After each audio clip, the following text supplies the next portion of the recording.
Have you ever taken a bite of a classic Australian biscuit, a square of your favourite chocolate, or a slice of the bread you have been eating since childhood, and thought to yourself that something just tastes wrong? Perhaps the chocolate feels a little more waxy, clinging stubbornly to the roof of your mouth instead of melting away smoothly. Perhaps the supermarket meat pie feels more like a thickened gelatinous gravy than actual beef, completely lacking the resistance and rich flavour you remember from years ago. Perhaps your morning butter no longer has that deep golden aroma, and the bread you toast for your children has the eerie consistency of a memory foam mattress, springing perfectly back into shape when you crush it in your hand. You take another bite, you look closely at the packaging, and everything appears to be exactly the same. You see the same vibrant colours, the same iconic logo, the same familiar mascot you have trusted for decades, and the same golden seals promising quality and tradition. You probably shrug your shoulders. You tell yourself that your palate has simply matured with age. You convince yourself that your memory of the good old days is just playing tricks on you. But I need you to pay very close attention to what I am about to tell you. You are not crazy. Your taste buds are working perfectly fine. Your memory has not failed you. The food is what has changed. Over the last 2 decades, and with a terrifying, unbridled speed over the last 3 years, the shelves of Australian supermarkets have been the target of one of the most silent, aggressive, and deceptive corporate campaigns in the history of our food supply. We have all heard the term shrinkflation. We complain loudly when we notice that our beloved packet of biscuits feels lighter, when the family block of chocolate drops from 200 grams to 180 grams, and then months later to 160 grams, all while the price at the checkout register continues to climb, or, at best, remains stubbornly the same. Shrinkflation is obvious. It is annoying, it hurts our wallets, and it insults our intelligence. But at the very least, we can see it with our own eyes. However, while we were all distracted complaining about package sizes and price tags in the aisles of Coles, Woolworths, and Aldi, the multinational food giants were executing a secondary strategy behind the scenes, a strategy that is far darker, absurdly more profitable for corporate executives, and infinitely more dangerous to your family's long-term health. This clandestine strategy has an ugly technical name in the industry. It is called skimpflation. To skimp means to spend less money or effort than is needed, to cut corners, or to use inferior materials to cheapen a product. And that is exactly, gram for gram, molecule for molecule, what these corporations are doing to the ingredients in your daily food. They are not just giving you less food for your money. They are violently degrading the biological quality of the food itself. They are secretly swapping out real, nutritious, and expensive ingredients for cheap synthetic alternatives, hollow industrial fillers, vegetable gums, and artificial emulsifiers created in chemical laboratories to mimic the texture and taste of real food. The plastic wrapper remains unchanged. The nostalgic brand story remains unchanged. But what sits inside that wrapper is a cheap, manipulated, hollow shadow of the food you grew up with. Welcome back to Crisis Report Aussie. Today, we are going to use a crowbar to pry open the secret multi-billion-dollar playbook of the corporate food industry. We are going to expose, methodically and without apology, how the Australian food supply has been completely hijacked and how the aisles where you push your shopping trolley have been transformed into cost reduction laboratories. Prepare yourself, because what you are about to hear will fundamentally change the way you look at every single product in the supermarket. To truly understand the magnitude and the cruelty of skimpflation, you first need to take a cold, hard look at global commodity markets and the structure of who is actually making the decisions about your food. The overwhelming majority of those brands sitting in your pantry right now, the ones you consider to be deeply and proudly Australian, the ones that sponsor our local sports teams and carry our collective childhood memories, do not belong to Australians anymore. Almost all of them were swallowed up years ago by monstrous international conglomerates with headquarters scattered across Chicago, London, Paris, Switzerland, and Japan. I am talking about corporate giants like Mondelez, Unilever, Kraft Heinz, JBS, Lactalis, and Nestle. The board of directors sitting in a glass tower on the other side of the planet, deciding what goes into your cereal box, does not care about Australian farmers, and they certainly do not care about your children's health. They have legal obligations to massive investment funds, and their exclusive loyalty is to deliver increasingly brutal profit margins every single financial quarter. In recent years, the wholesale price of real food has exploded. Genuine, honest cocoa has hit the highest prices ever recorded in agricultural history. Extra virgin olive oil has become an absolute luxury item due to droughts in Europe. Premium dairy, pure cream, real butter, and whole grains all cost significantly more to grow, harvest, and process. When a multinational corporation wakes up and realizes that the cost of the raw ingredients for their flagship product has just doubled, those executives face three basic choices.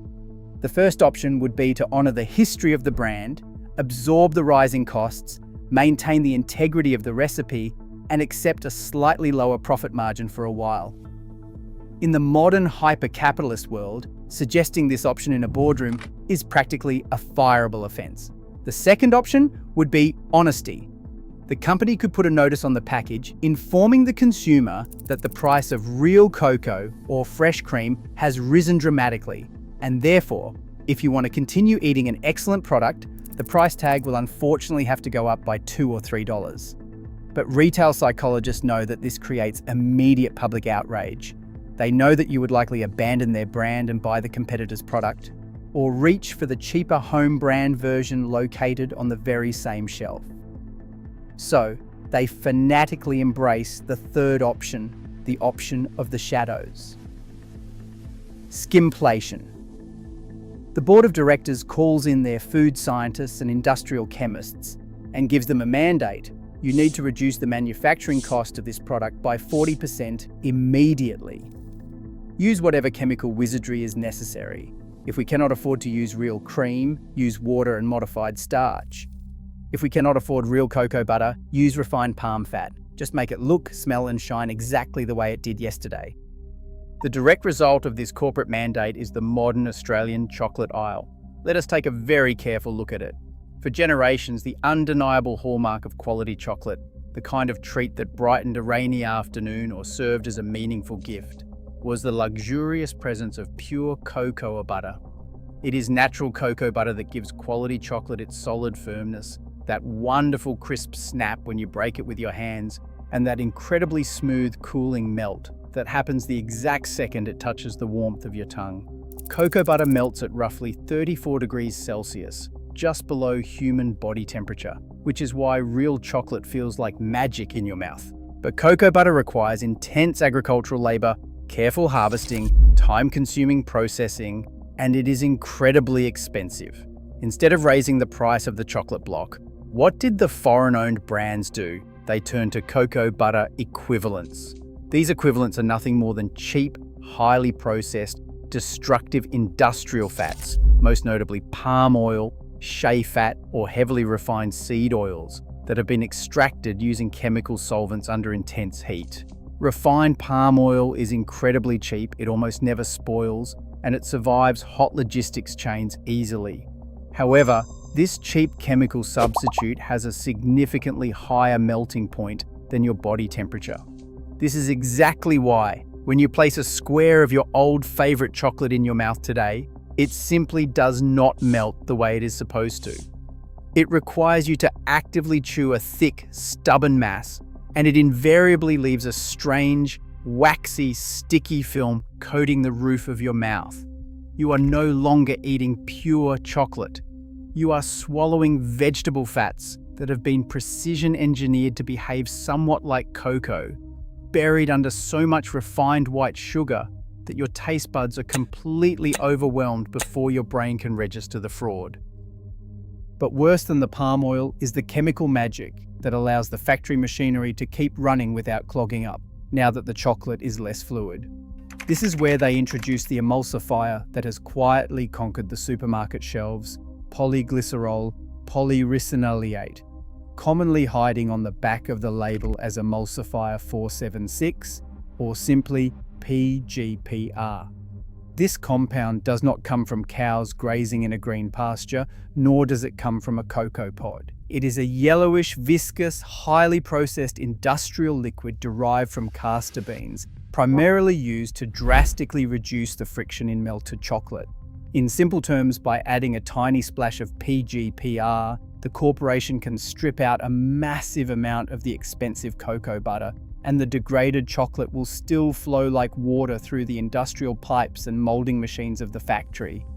It is the absolute financial miracle of the big confectionery brands. This is exactly how they fatten their profit margins while handing you an empty, degraded treat.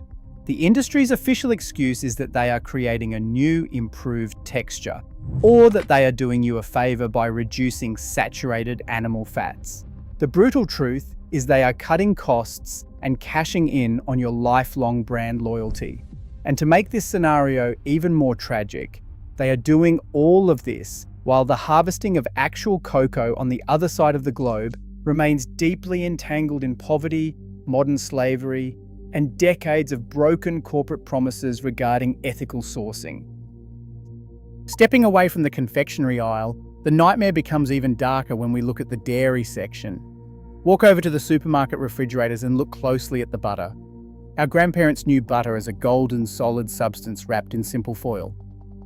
A hard block created from just two absolute ingredients: fresh cream sourced from pasture-raised cattle and a pinch of salt. This provided powerful, fat-soluble vitamins, incredible satiety, and outstanding culinary stability. Of course, pure, real butter becomes rock hard when stored at 4 degrees Celsius in a modern refrigerator. In the late 1990s and the early 2000s, the insatiable consumer demand for immediate convenience collided head-on with a massive, industry-funded marketing campaign that demonized natural animal fats. This created the perfect storm for food corporations to launch spreadable butter blends, and that is the exact moment we lost the nutritional war. The new plastic tubs looked identical to the old foil blocks. They featured the same idyllic green pastures, the same traditional brand names, and the same promises of farm-fresh goodness. But what actually has to happen in a laboratory to make that paste so easily spreadable on a piece of cold toast? The biological structure of the dairy fat is violently altered through the massive insertion of highly refined industrial seed oils, overwhelmingly canola oil, alongside significant quantities of water. I need you to really hear this. You are paying the inflated premium price of a fine dairy product, often $7 or $8 for a relatively small tub, only to bring home the cheapest, most inflammatory industrial oil on the global market. Seed oils are extracted using extreme heat and chemical solvents like hexane, a process that easily oxidizes the fragile polyunsaturated fats and generates free radicals before the oil even leaves the factory. When the ratio in your spreadable tub drops to perhaps only 50 or 60% actual butter, you are no longer holding a food product. You are holding a chemical oil emulsion. This is why, if you take a generous spoonful of this fake spreadable product and throw it into a hot frying pan to sear a steak, it does not foam beautifully and brown the meat with a rich caramelization. Instead, it boils aggressively, sputtering and spitting violently in every direction as the added water content instantly combusts under the heat, leaving behind a thin, sad puddle of flavorless seed oil. The industry is effectively selling you cheap, watery oil at premium dairy prices, and packaging the whole scam under the banner of morning convenience and outdated heart health claims. The exact same chemical hijacking has occurred with the famous Australian bread aisle. For thousands of years, bread was the staple that fueled human civilization. It required the exact same fundamental components: flour, water, salt, and time. Long, slow fermentation was essential. It gave the wild yeasts and lactobacilli the time they needed to biologically break down the phytic acid, pre-digest the heavy gluten proteins, and neutralize anti-nutrients, making the bread incredibly easy for the human gut to absorb without triggering massive inflammation. Today, the giant automated industrial mega bakeries have reduced the preparation of bread from a 2-day artisan process to a completely mechanized timeline measured in mere minutes. To artificially mimic the elastic strength of properly developed gluten and trap the air needed for a fluffy loaf, they pump the dough full of chemical conditioners, synthetic improvers, unfermented soy flour, and even more inflammatory seed oils like canola and cottonseed. If the resulting dough lacks any real flavor because the crucial fermentation time was entirely erased from the schedule, they simply inject refined sugar to compensate. If the dough dries out too rapidly and the crust becomes brittle while sitting on a truck driving across the vast Australian outback, they hammer the recipe with massive amounts of emulsifiers like mono and diglycerides of fatty acids and heavy doses of industrial vinegar. And most critically, how does a loaf of bread, artificially pumped full of unnatural moisture, manage to sit on a supermarket shelf and then in your pantry for 2 full weeks without growing a single spot of green mold, as nature intended? Enter calcium propionate, frequently hiding in plain sight on the back of the bag as preservative 282. This chemical is utterly ruthless at inhibiting the growth of mold. It makes the bread practically immortal. But extensive studies and data collected by food intolerance networks around the world have strongly linked the regular, high-dose consumption of propionate compounds to severe hyperactivity, nervous system agitation, chronic fatigue, and extreme changes in neuropsychological behavior, particularly in young children who consume it every single day in their school lunchboxes. So, when the manufacturer swaps a safe, traditional baking method for this numbered catalogue of mystery ingredients, you are purchasing a lethargic, plastic-wrapped snack that carries a heavy hidden tax on your family's health, a tax that none of us ever consented to pay. The absolute worst part is that this nefarious tactic of skimpflation finds its most profitable paradise in the freezer aisle, specifically with our beloved savoury snacks. Let us look at the meat pie, the undisputed king of Australian comfort food. It used to be a reliable, hearty pillar of the diet, made from honest butcher's offcuts, real meat trimmings, and a thick, slow-cooked gravy rich in natural bone marrow. Today, operating under the protection of abysmal legal loopholes in our National Food Standards Code, a commercial pie is only required to contain a miserable 25% meat flesh to legally call itself a meat pie. The legal definition of the word meat is stretched so far that it includes raw cartilage, thick connective tissue, offal, and blood vessels. But to make that tiny 25% fraction look and feel like a substantial, hearty, satisfying filling, Skimpflation attacks the pie from 2 simultaneous angles. First, it replaces true animal protein with textured vegetable proteins, most frequently cheap, heavily processed soy.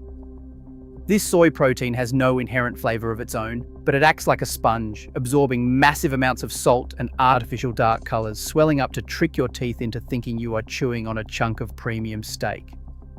Second, the food engineers bridge the gap by using water as the primary ingredient by volume.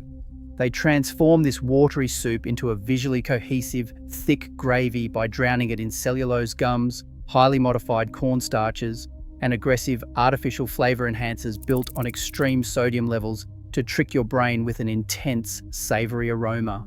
Paying top dollar for these commercial pies, wrapped in packaging that screams nostalgia and Australian tradition, means you are literally paying for a patchwork quilt of inflated soy derivatives, chemically thickened tap water, and enough salt to challenge a healthy adult's kidneys in a single sitting. And the ultimate insult?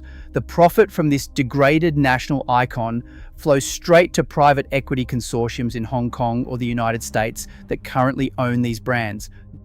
Not even our children are safe from this relentless corporate downgrading.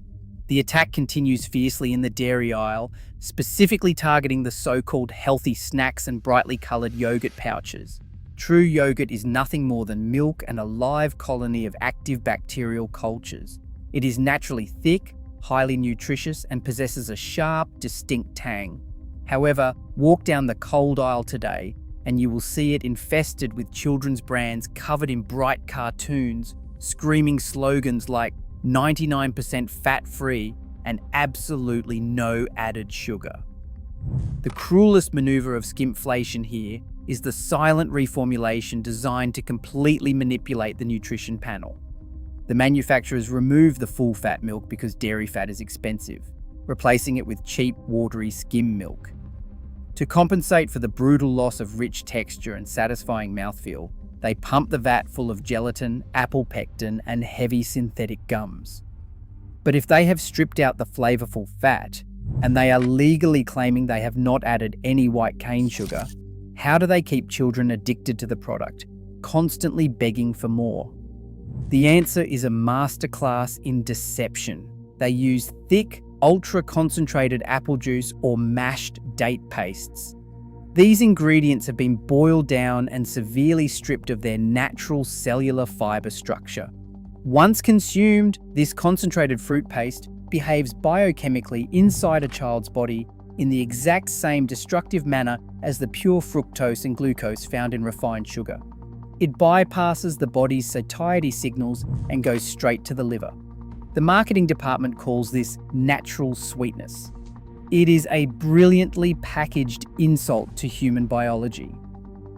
When parents pack these yogurt pouches and fruit juice boxes into school bags, genuinely believing they are building strong bones and vibrant immunity, they are actually delivering the exact same dangerous metabolic cascade as a can of fizzy, artificially coloured soda. It spikes their blood sugar, crashes their energy by recess, and distorts their brain's natural reward system over time. When you finally notice the phrase natural flavouring tacked onto the very end of the ingredient list, you realise that the promise of fresh morning fruit is actually an illusion orchestrated by a highly complex combination of synthetic compounds. These compounds are approved by an obscure flavour board, and the manufacturer is not even legally required to disclose their actual chemical names. And while the percentage of actual tangible fruit drops lower and lower every single year, often plummeting from a respectable 30% down to a laughable 2%, you, the consumer, continue to pay an inflated retail tax to hold a piece of plastic packaging that sells you a nutritional fairy tale. We could continue this investigation down every single aisle of the supermarket. We could reveal how the major retail chains have doubled down on the deception by creating their own phantom brands.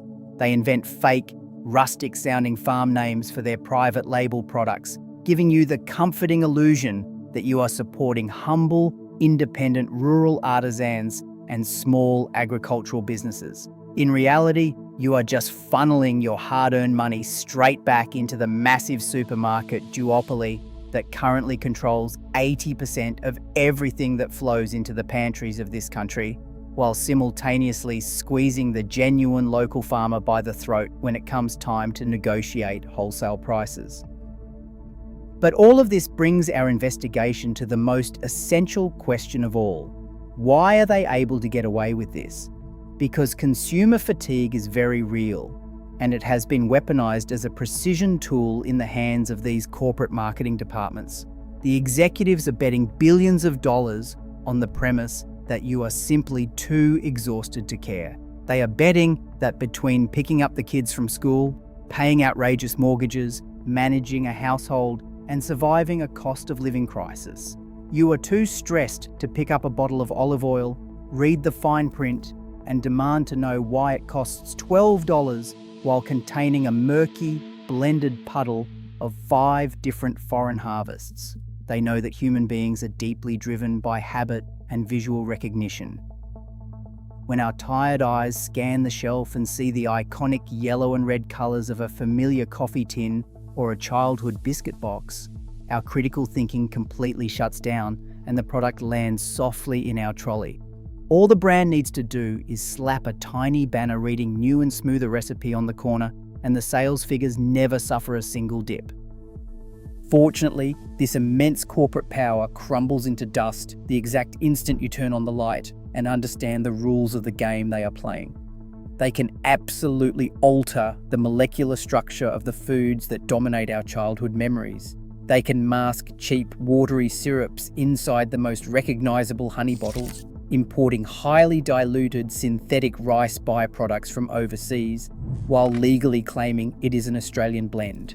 But under the uncompromising laws of the Australian Consumer Protection Code and food labelling standards, they are always eventually forced to list every single one of these constituents in the tiny, cramped, dark print on the back of the packaging. And that is exactly where our counterattack must begin. You do not need to hold a rigorous degree in biochemistry to fight back. You do not need to become the ultimate nightmare customer at the checkout counter. And you absolutely do not need to stop shopping at the major chains entirely if they are your only geographic option. You certainly should not carry the heavy burden of guilt for feeding your family in a difficult economy. What you must do, however, is embrace the aggressive mindset of a highly selective consumer. You must immediately adopt the absolute rule of ignore the front label. For the sake of your financial protection and the pure preservation of the organs of everyone who eats at your table, you must assume that every giant slogan painted in bright green, every promise of heroic probiotics or magical fibers, every vague claim of authentic style pasta that is actually extruded by machines in Eastern Europe is a trap. Understand that a product boasting 30 chemical additives specifically engineered to survive 3 eternities in a warehouse is not designed for your health. The front label was strictly invented to lower your defensive reflexes. The actual truth, the cold corporate reality, lives exclusively in the dark, boring ingredient panel on the back. Always insist on the test of the first 3 ingredients. Whether you are holding a canned sauce that should be mostly tomatoes, a heavy loaf of bread that should be mostly whole grains, or a tub of cream that claims to come straight from a cow, if the specific ingredient that gives the product its name, its prestige, and its flavour is not shining proudly at the very top of that list, or if the percentages do not demonstrate profound respect for the recipe rather than hollow, inflated fillers, you put it back. If right there in the 3rd or 4th position you encounter descriptors from the processed industrial realm, words like modified maize starch, vegetable oil, maltodextrin, or synthetic xanthan gums, then you know the corporation has executed its trick. They have made the invisible, silent cut that traded your lifelong loyalty for a fraction of a cent in profit. Rebel against this system by returning to real simplicity. Buy the ugly raw sourdough bread from the independent bakery around the corner, slice it thick, and throw it straight into your freezer if you need to make it last and save money. Hunt down and fiercely defend raw meat from your experienced local high street butcher. Let a block of pure butter soften proudly in a dish on your kitchen counter, entirely outside the cold chamber of your fridge. Reclaim the honor of natural food by consistently rejecting rancid, inflammatory oils disguised as modern convenience, and by refusing to pay for mechanically cleared fake olive oil that tastes like dust and diluted metal. Australian pure dairy farmers and clean, honest agricultural producers exist right now. They are fighting for space on those very same shelves, and they deeply feel your absence when you absent-mindedly choose the heavily manipulated products pushed by data-driven conglomerates. I am not ignoring the reality of modern life. I understand how deeply annoying, confusing, and disheartening it is to suddenly have to act like a detective during your routine grocery shop. After years of being blissfully blind to chemical manipulation, right at a time when massive economic pressures are squeezing our hard-earned ability to buy clean, flavorful food with an authentic origin, it feels unfair. I have felt that same profound, heavy indignation. I know how that sensation corrodes your spirit when you realize you must tirelessly guard and question every single thing you put between your teeth. It was exactly from that reactive spirit of exhaustion and from a deeply urgent duty of care that I spent weeks relentlessly digging through dense corporate data, intricate industry reports, and the hidden balance sheets of additive manufacturers.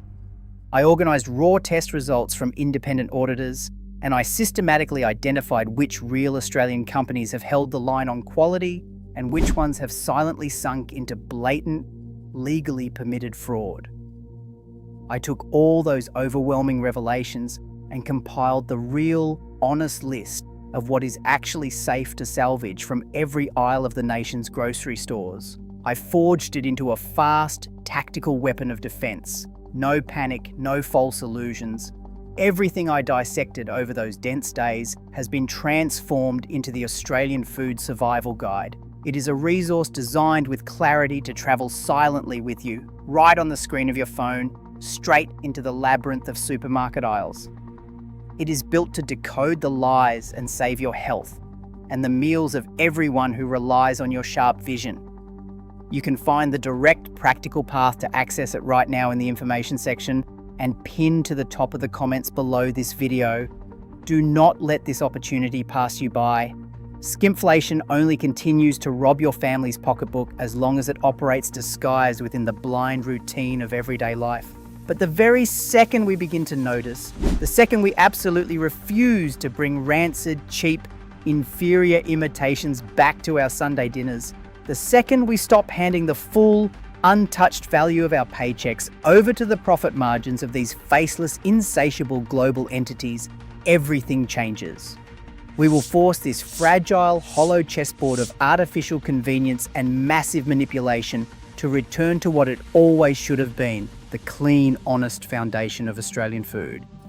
If everything you have heard in today's revealing investigation has triggered the dormant alarms in your memory, if it has made you re-evaluate the meal sitting in your pantry, and if it has aligned you with a sense of protective urgency to keep your family alert against this silent scandal, you need to hit, like right now, hitting like signals the algorithm, and it tells these obscure corporate mechanisms that the story of our resistance to their chemical cuts and dietary poisons will not be suppressed.